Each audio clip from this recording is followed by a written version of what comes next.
I'm curious, how old is Kratos? Comparing how he looked in his previous games to how he looks now, it looks like he's gotten some years under his belt. Which is weird because he's a god and he shouldn't be aging like regular humans, nor should he have those deep bags underneath his eyes. I know he sleeps, so he can't be that tired, even though his naps do occasionally get interrupted. And even if he was tired, he could just use his god energy to rejuvenate himself. Now, if we do a Google search or check on a Reddit, people are saying he's around 1050 years old because the real life equivalent to the fall of Olympus and the real life equivalent to Ragnarok happened almost 1000 years apart. Now, while that could be a decent way to gauge his age, I think it's wrong. For one, God of War is based on mythology, but it does not follow it to a T at all. Santa Monica Studios essentially created their own version of Greece and Norse mythology, so trying to compare it to real-world mythology wouldn't get you the full answer to things. Secondly, the Norse gods don't speak of what happened to the Greeks as something that happened in the distant past. It's more like these things happened in another town and I've heard stories about it. That was for Baldur. Now show me this god killer I've heard so much about. You know my past? The ghost of Sparta thing. Yeah.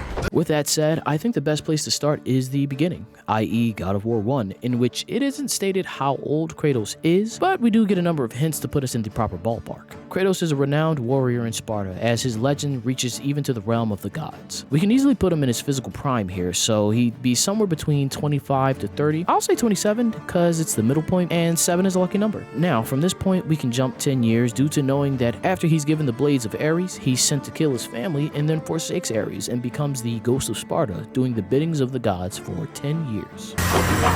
10 years, Athena! I have faithfully served the gods for 10 years!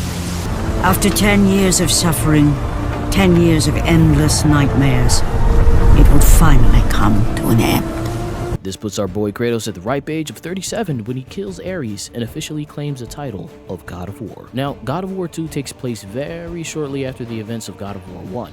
We can tell this as Kratos begins to attack villages, and seeing how Zeus wanted him dead, he probably wouldn't have let him do this for years. It's not stated how long it's for, but for the sake of moving the needle, I'll say we can put him at 1 year older, making him 38 during the events of God of War 2 and God of War 3, which essentially takes place during the same day. Now that we've ended the Greek saga, we can move into the Norse saga, and this is where things get a bit tricky. We don't know exactly how Kratos ended up in Midgard, seeing as how the mortal realm was destroyed by him in God of War 3 when he murdered all the gods. And it's not specifically stated how long he was there before Atreus was born, but we can come to a couple of assumptions to get us to where we need to be. Assumption 1. The Norse world is a completely different universe or solar system within the God of War universe, and he just ended up there as he was looking for a place with life to live out the remainder of his. Assumption number 2. Kratos wasn't there that long before Atreus was born, as the Aesir hadn't paid him any visits due to phase protection spells, keeping them hidden from Odin's watchful eye. So he had to run into her very soon after he left the Greek world. Now, there's an official comic showing Kratos just riding a boat to a new world, and it's supposed to be the explanation for how he got to Midgard. And throughout it, Kratos is growing a beard, and it isn't complete until he reaches Midgard. If we assume that his beard grows at least relatively fast, we can gauge that it took about 6 to 7 months to make the journey from Greece to Midgard, making him 37 and a half. And after arriving to Midgard, he had to have been found by Faye almost immediately, otherwise Odin and his people would have paid a visit to the god who killed an entire pantheon because they want to make sure he wasn't there for them.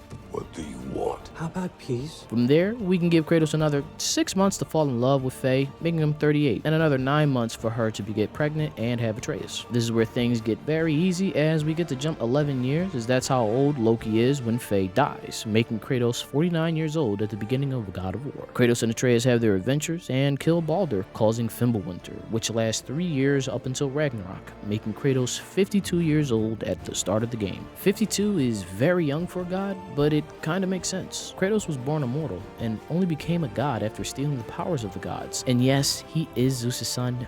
His son? Making him a demigod, which should lengthen his lifespan, but he gave up those god powers when he killed himself. And even though he was unsuccessful at taking his own life, his powers did dissipate into the atmosphere, making him much weaker, which would also make sense as to why he can heal himself with god magic, but still ages at the speed of a mortal.